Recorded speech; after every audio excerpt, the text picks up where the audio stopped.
Hello दोस्तों, नमस्कार। स्वागत है आप सभी का आपके अपने YouTube channel study Gurukul 2.5 million में। आज हम लोग पढ़ेंगे सरलीकरण और सरलीकरण अर्थात सिंप्लीफिकेशन। आज से हम टॉपिक वाइज यूपी पुलिस की मैथ की जितने भी टॉपिक हैं सभी को एक एक करके सॉल्व करेंगे और प्रयास करेंगे कि एक दिन में दो दो टॉपिक अगर हो जाएं तो ज़्यादा सही रहे, क्योंकि आपकी जो एग्ज़ाम डेट है वो काफ़ी नज़दीक है। तो चलिए चलते हैं, हम पहले प्रश्न को सॉल्व करते हैं। दो संख्याओं का योग 28 है और उनका अंतर 12 दिया हुआ है। संख्याओं का गुणनफल क्या होगा? चलिए इसको सॉल्व कर लेते हैं। दो संख्याओं का योग 28 दिया हुआ है, अर्थात दो संख्याएं हमारी यक्स और वाई हो जाएंगी। तो उनका योग कितना दिया हुआ है? यक्स और वाई का 28 दिया हुआ है। चलिए यहाँ पर लिख लेते हैं। और उनका अंतर कितना दिया हुआ है? यक्स माइनस वाई का मान दिया हुआ है 12 दिया हुआ है, तो हम 12 लिख देते हैं। तो चलिए इस को आगे सॉल्व करेंगे। देखिए यहाँ पर प्लस का चिन्ह लगा देते हैं, y से y को कट कर देंगे, यहाँ पर योग करेंगे तो आ जाएगा 2x। तो यहाँ पर 2x रख दिए बराबर, इनको दोनों को जोड़ेंगे तो 28 12 हो जाएगा 40। तो 2x बराबर 40 हो गया। तो x बराबर कितना हो जाएगा? x बराबर हो जाएगा 20। अब इस मान को यहाँ पर रखेंगे पहले समीकरण पे, यक्स की जगह पर 20 रख देंगे तो y का मान हमारा निकल कर कितना आ जाएगा? 20 यहाँ पर 28 में घटेगा, कितना हो जाएगा? -20 करेंगे 28 में तो आ जाएगा 8। y बराबर 8 आ जाएगा। और यहाँ पर पूछा गया है आपसे कि संख्याओं का गुणनफल क्या होगा। तो दोनों संख्याएं, अर्थात पहली संख्या यक्स है और दूसरी संख्या y है, दोनों को गुणा कर देंगे। तो यक्स गुणे y बराबर क्या हो जाएगा? 20 गुणे 8 अर्थात हो जाएगा 160। 20 अट्ठे 160। ऑप्शन सी इसमें सही जवाब होगा। चलिए चलते हैं अगले प्रश्न पर। अगला प्रश्न दिया हुआ है 0.5 भागे 0.125।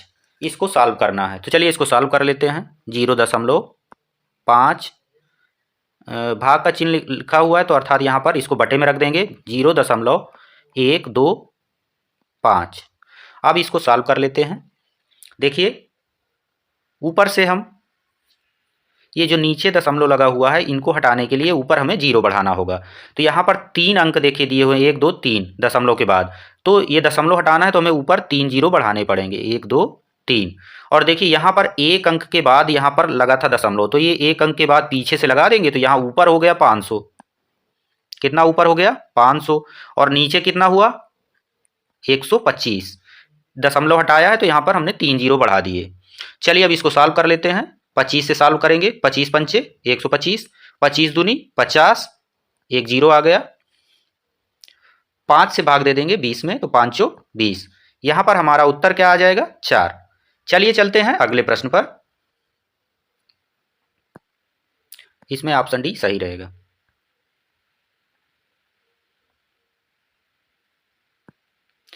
यहां पर अगले प्रश्न में दिया हुआ है 23 गुणे कोष्ट दिया हुआ है 64 माइनस 24 भागे 100 का मान क्या होगा। चलिए इसको सॉल्व कर लेते हैं।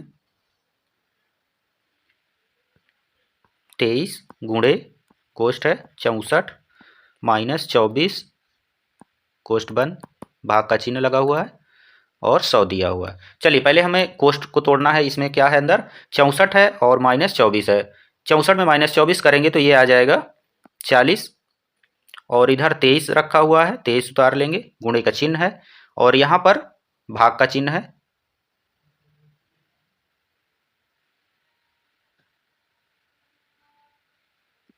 बटे 100। चलिए इसको सॉल्व कर लेते हैं। यहाँ पर 0 से 0 कट हो जाएगा और बचा 10। तो 2 दूनी 4, 2 पंजे 10। यहाँ इस साइड पे हो गया 23 दूनी 46। 46 में हमें 5 से भाग देना है, 5 नमे 45 और दशमलव लगाएंगे, 0 बढ़ाएंगे, 5 दूनी 10। तो 9.2 किस में आ रहा है? 9.20। 0 बढ़ाने से कोई इसमें दशमलव के बाद फर्क नहीं पड़ता है, अर्थात ऑप्शन सी इसका सही जवाब होगा। चलिए चलते हैं अगले प्रश्न पर। देखिए कितने सिंपल सिंपल सवाल हैं। और ये भी देखिए, ये प्रश्न आपका यूपीपी कांस्टेबल एग्जाम 2009 में पूछा जा चुका है। सरलीकरण में देखिए कितने सरल क्वेश्चन पूछे जाते हैं। अगर आप जरा सा भी माइंड का प्रयोग करेंगे तो इनको आसानी से सॉल्व कर सकते हैं। अगला प्रश्न दिया हुआ है, निम्न दिए समीकरण को हल करें। चलिए इसको हल कर लेते हैं। ये UPP constable exam 26/10/2018 morning shift में पूछा गया है। चलिए इसको सॉल्व कर लेते हैं। देखिए पहले क्या दिया हुआ है, 143, तो 143 लिख लेंगे। देखिए सिंपल किस तरह इसको लगाएंगे, बहुत एकदम सिंपल तरीका है। प्लस का चिन्ह है तो प्लस का चिन्ह लगा दो। उसके बाद दूसरा प्लस करके क्या दिया हुआ है, 14.3। तो देखिए किस तरह इसको लिखना, मेन अगर आप लिखना सीख गए तो इसको सॉल्व करने में कोई दिक्कत नहीं होगी। फिर लिखा है 1.43। चलिए 1.43 लिख देते हैं। उसके बाद लिखा है 0.143, तो 0.143। फिर क्या लिखा हुआ है, फिर प्लस है 0.00143। अब इनको सिंपली जोड़ देंगे। देखिए 3 यहाँ पर आ गया, 4 3 7 हो गया, 4 3 7 1 8 हो गया, और 4 3 7 1 8 यहाँ पर भी हो गया। दशमलव लगाए, दशमलव लगा देते हैं। 4 3 7 1 8 यहाँ पर भी हो गया, और 4 1 5 हो गया, और उसके बाद 1 यहाँ पर हो गया। तो देखिए किस ऑप्शन पे ये मिल रहा है, तो 158.8873 ये मिल रहा है ऑप्शन डी पर। सही जवाब ऑप्शन डी हो जाएगा। चलिए चलते हैं अगले प्रश्न पर। अगले प्रश्न में दिया हुआ है कि 7/16 और 7/48 का योगफल कितना होगा। तो चलिए इसका योगफल निकाल लेते हैं। ये भी देखिए यूपीपी का जो है पूछा हुआ क्वेश्चन है। चलिए निकालते हैं इसको। 7/16 योगफल निकालना है, अर्थात बीच में प्लस का या योग का चिन्ह लगा देंगे। यहाँ पर क्या है 7/48। देखिए नीचे एलसीएम ले लेंगे, कितना लेंगे, यहाँ पे 48 है तो 48 ले लेते हैं इसमें एलसीएम। देखिए 16 तियाँ 48, तो 3 बार गया, 3 सत्ते 21, ऊपर 21 हो गया। फिर प्लस, फिर क्या है 48 एकम 48, तो 1 सत्ते 7, अर्थात यहाँ पर 7 आ जाएगा। उसके बाद आगे चलेंगे। देखिए 21 और 7 कितना हो गया, 28 हो गया। नीचे कितना है, 48 है। अब इसको डिवाइड करेंगे, जो कट जाएगा उसको काट देते हैं, जो नहीं कटेगा तो उसको वैसे रखा रहने देंगे। 4 सत्ते 28, और 4 एकम 4, 4 दूनी 8। यहाँ पर कितना आंसर आ गया, 7/12। 7/12 कहाँ पर है, ऑप्शन सी में है, यही आपका सही जवाब हो जाएगा। अगले प्रश्न पर चलेंगे। अगले प्रश्न में आपसे पूछा गया है कि 7/16 और 7/48 में क्या अंतर है। यहाँ पर अंतर पूछा गया, अर्थात इनको दोनों को हमें घटाना पड़ेगा। तो 7/16 माइनस 7/48 इसको निकालना है। तो देखिए यहाँ पर भी एलसीएम ले लेंगे, कितना 48, और यहाँ 16 48, और 3 सत्ते 21। सेम संख्याएं वही हैं, केवल इसमें अंतर निकालना है। और ये भी प्रश्न देखिए यूपीपी का ही प्रश्न है। तो 21 यहाँ पर माइनस लगा देंगे, फिर उसी तरह से यहाँ पर 7 आ जाएगा, लेकिन वहाँ पर योग करना था, यहाँ पर हमें माइनस करना है। 21 में 7 जाएगा, कितना आएगा, करिए काउंट। यहाँ पर 14 आ जाएगा बटे 48। अब इसको कट कर देंगे। किससे कट हो रहा है, 2 सत्ते 14, 2 दूनी 4, 2 चौको 8। यहाँ पर 7/24 आ रहा है, और 7/24 कहाँ पर है, ऑप्शन बी में है, अर्थात आपका इसमें सही जवाब हो जाएगा ऑप्शन डी, 7/24। चलते हैं अगले प्रश्न पर। अगला प्रश्न दिया हुआ है, निम्नलिखित को हल करना है। देखिए इसी तरह का एक क्वेश्चन हम देख चुके थे, उसी तरह का सेम क्वेश्चन है, और इस तरह के प्रश्नों को कितना आसानी से और कितनी जल्दी आप लगा सकते हो। चलिए इसको चालू करते हैं। पहले क्या दिया हुआ है, 256, तो इसको 256 ऐसे लिख लेंगे। और फिर यहाँ पे देखिए प्लस करके हैं, कहीं पर माइनस नहीं है, तो इसको सीधे एक बार प्लस लगा दिए। फिर 25.6 लिखा हुआ है, तो 25.6 लिख देते हैं। उसके बाद क्या लिखा हुआ है, फिर प्लस है, उसके बाद लिखा है 2.56, तो 2.56 लिख देते हैं। उसके बाद क्या लिखा हुआ है, फिर 0.256 या 256 लिखा हुआ है, तो 0.256, और फिर क्या है 0.0256। इनको योग करना है, क्योंकि यहाँ पर क्वेश्चन मार्क लगा हुआ है। चलिए इनको जोड़ देते हैं। यहाँ पर 6 आ गया, यहाँ पर 6 5 11 आ गया, एक हासिल है। 6 5 11, 11 2 13, 1 14 हो गया और एक हासिल है। 6 1 7, 7 5 12, 12 2 14 हो गया और एक हासिल इसका भी हो गया। 1 6 1 7, 7 5 12, 12 2 14 और 5 2 7 7 7 7 1 8 हो गया और ये 2 हो गया। यहाँ पर दशमलव था, दशमलव लगा देंगे। इसमें जो उत्तर आया है वो आया है 284.4416 है कहीं पर? देखिए ऑप्शन डी में है।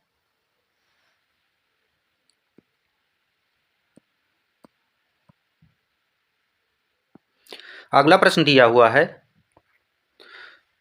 840/x, फिर दिया हुआ है 960/x, दोनों धनात्मक पूर्णांक हैं और इसलिए यक्स भी है, मतलब ये भी एक धन पूर्णांक है। यक्स का अधिकतम संभव मान क्या हो सकता है? तो इस तरह के प्रश्नों को हमें कैसे सॉल्व करना है, चलिए देखते हैं। ये भी आपका यूपीपी कांस्टेबल का ही पूर्व में आया हुआ प्रश्न है, 2018 में आया था मॉर्निंग शिफ्ट में। चलिए इसको सॉल्व कर लेते हैं। देखिए इस तरह के प्रश्नों में हम यक्स की जगह पर ये जो आपके ऑप्शन दिए हुए हैं इसको ऑप्शन से हल करेंगे। ये जो ऑप्शन चारों दिए हुए हैं इनसे इसको सॉल्व करेंगे। यक्स की जगह पर पहले 140 रख के देखते हैं। यहाँ पर भी 140 और यहाँ पर भी 140। 140 का भाग 840 में देते हैं। देखिए 0 से 0 कैंसिल हो जाएगा और 14 छंग 84, ये तो कट गया पूरा पूरा। अब यहाँ पर रखेंगे, देखिए यहाँ पर जब रखेंगे तो 14 5 7 14 7 98, यहाँ पर ये नहीं कट रहा, अर्थात आपका ऑप्शन ए नहीं हो सकता, यहाँ पर ये कट हो गया। चलिए अब दूसरा बी वाला ऑप्शन यहाँ पर रख के चेक करते हैं कि इससे कट सकता है कि नहीं कट सकता है। यहाँ पर इसको रखेंगे, देखिए 0 से 0 कैंसिल, 21 चौक 84 ये भी कट रहा है, लेकिन 21 से 96 ये नहीं कट रहा है, अर्थात ये भी ऑप्शन आपका कैंसिल हो गया। और इसके बाद देखिए फिर दूसरा देख लेते हैं। अब अगला जो हमारा ऑप्शन है वो दिया हुआ है 120। देखिए 0 से तो 0 दोनों के कट गए, ठीक है, और 12 सत्ते 84 ये कट गया और उसके बाद 12 अट्ठे 96, तो इससे तो पूरा पूरा सॉल्व हो रहा है। चलिए इसको देख लेते हैं, लेकिन इसको भी हमें डी को भी चेक करना है। चलिए इससे भी देख लेते हैं।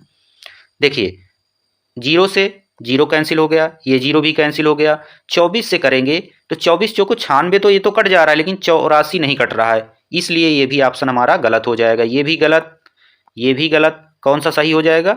120। इसमें देखिए यहाँ पर दिया क्या हुआ था, यहाँ पर दिया हुआ था 840/x और 960/x दोनों धनात्मक पूर्णांक हैं, और जबकि अन्य सबसे हम भाग दे के देख रहे हैं, और इसमें लास्ट में ये भी बताया गया कि और यक्स, इसलिए यक्स भी, ये भी एक धनात्मक पूर्णांक संख्या है। यक्स का अधिकतम मान या अधिकतम संभव मान आपको बताना था। तो देखिए इनसे अगर हम इनको चेक कर रहे हैं तो इनसे ये माइनस में या पॉइंट में या दशमलव में आ रहा था, लेकिन इससे पूरा पूरा कट जा रहा था और हमारा मान 120 रखने पे क्या आ रहा है?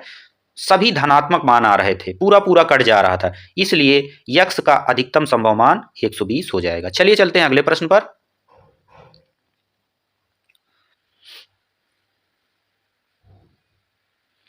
अगले प्रश्न में आपसे कहा गया है कि समीकरण को हल करने के लिए सबसे उपयुक्त विकल्प का आपको चुनाव करना है। विकल्प दिए हुए हैं, चलिए इसको सॉल्व करेंगे। 15.5 लिखेंगे, उसके बाद गुणे का चिन्ह है वो लगा देंगे, 1.2। अब इसके बराबर में बताना है क्या आएगा। देखिए कितना सरल सवाल है, एक बार में आप इसको लगा सकते हैं। देखिए ये जो दशमलव दिया हो इसको अभी हम नहीं छेड़ेंगे, देखिए पूरा पूरा हम कर देते। 12 पंचे 60 और फिर 12 पंजे 60, 60 6 66 और 12 एकम 12 और 12 6 18। देखिए एक अंक के बाद इधर दशमलव था, एक अंक के बाद इधर दशमलव है, तो यहाँ पे हम 2 अंक के बाद दशमलव लगा देते हैं, तो आपका आंसर क्या हो जाएगा? 18.6। कहाँ पर है ये? ऑप्शन बी में है, बी सही हो जाएगा। अगले प्रश्न पर चलेंगे। देखिए अगला प्रश्न क्या दिया हुआ है। अगला प्रश्न दिया हुआ है समीकरण को हल करने के लिए सबसे उपयुक्त विकल्प को चुनना है। चलिए इसको सॉल्व करते हैं। देखिए यहाँ पर क्या दिया हुआ है? 11/8 और फिर क्या इधर दिया हुआ है? 56/33। दोनों के बीच में काय का चिन्ह लगा हुआ है, दोनों के बीच में गुणे का चिन्ह लगा हुआ है। देखिए यहाँ 11 से 33 को काटेंगे तो 11 तियां 33 और 8 सत्ते 56, यहाँ पर कितना आ गया 7/3 आ गया। और इसको सही बटे में जब रखेंगे तो 3 दूनी 6 एक 7 होता है, तो ये हो जाएगा 2 सही 1/3। ये कहाँ पर है आंसर, ये है ऑप्शन डी में, अर्थात 2 सही 1/3 इसका सही उत्तर हो जाएगा। चलेंगे अगले प्रश्न पर। देखिए यहां पर क्या दिया हुआ है, निम्नलिखित समीकरण का सबसे उचित हल निकालें। देखिए हम इसको देखेंगे, 105 भागे 15 गुणे कोष्ट में दिया हुआ है 38 माइनस 8 भागे 5, कोष्ट बंद कर दिया गया है, भागे 3 दिया हुआ बराबर आपसे यहाँ पर इसका मान पूछा गया है। चलिए इसको सॉल्व कर ले। देखिए यहाँ पर बोर्ड मास का नियम नहीं लागू हो रहा है, क्योंकि अगर इस तरह के ऑप्शन आपको दिए हुए हैं तो यहाँ पर बोर्ड मास का नियम ना लगाकर आपको सिंपली जो वे है उसको चुनना होगा। तो चलिए इसको सॉल्व कर लेते हैं। 105 दिया हुआ है, 105 रखेंगे, फिर भाग का चिन्ह है, भाग का चिन्ह है तो इसको हम इससे कट कर देंगे, यहाँ पर 15 लिख देंगे और गुणे कर देंगे। कोष्टक में कितना है 38 माइनस 8 भागे 5, तो 38 में 8 चला जाएगा तो कितना बचेगा 30 बचेगा, और 30 में हम भाग करेंगे किसका 5 का, और फिर कोष्ट फिर बंद है, फिर भाग का चिन्ह लगा हुआ है, फिर 3 है।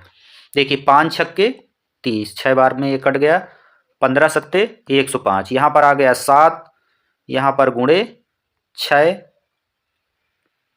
और यहाँ पर फिर ये भाग का चिन्ह लगा हुआ है, कितना है 3 है।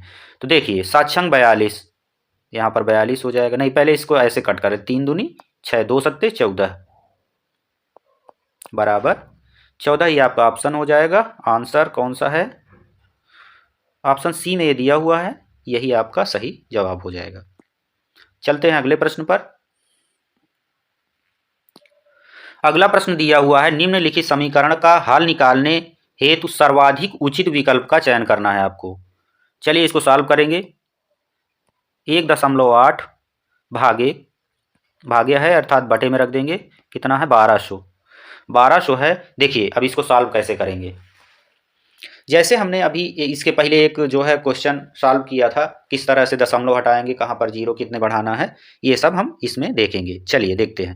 देखिए ये दशमलव हटाना है अर्थात नीचे हमें एक जीरो और बढ़ाना होगा, तो ऊपर हो गया 18, नीचे कितना हो जाएगा 1200 था, तो ये हो जाएगा 12000।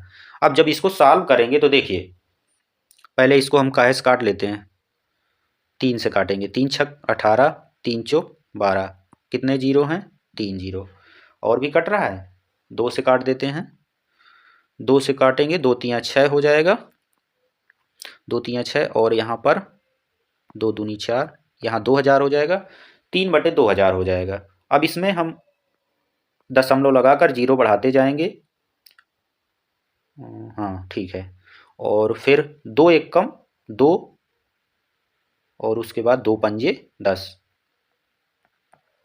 आपका जो सही जवाब इसमें हो जाएगा तो वो हो जाएगा 0.0015। ये किस ऑप्शन में है, ये ऑप्शन नंबर डी पे है, आपका सही जवाब हो जाएगा ऑप्शन डी।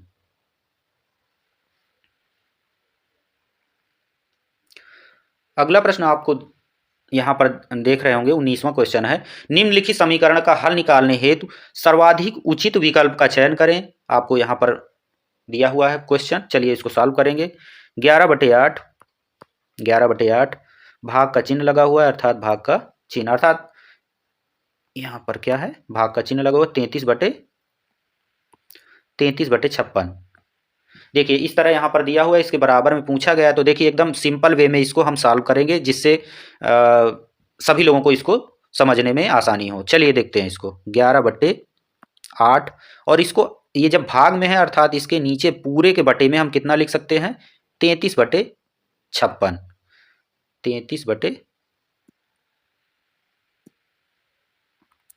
33/56 ये हो गया। अब जब ये भिन्न, ये जब ऊपर जाएगा तो ये भिन्न पलट जाएगी, तो यहाँ पर कैसा हो जाएगा, यहाँ पर हो जाएगा 11/8 गुणे 56 ऊपर चला जाएगा, 56/33 हो जाएगा। इसको 33 को 11 से कट करेंगे, 11 तियाँ 33, 8 सत्ते 56, कितना हो जाएगा यहाँ पर 7/3। 7/3 को क्या लिखा जा सकता है? 3 दूनी 6, 1 7, 2 सही 1/3। किस ऑप्शन पे दिया हुआ है? ऑप्शन डी पर दिया हुआ है, यही आपका सही जवाब हो जाएगा। इसी तरह से हम सभी टॉपिक को कवर करेंगे। पूरी मैथ के जितने भी टॉपिक हैं यूपी पुलिस में हैं, तो उनको सभी को हम इसी तरह धीरे धीरे सॉल्व करेंगे, जिससे आपका परीक्षा से पहले सारे चैप्टर आपके कंप्लीट हो सके। वीडियो पर बने रहने के लिए आप सभी लोगों का दिल से धन्यवाद। जय हिंद, जय भारत।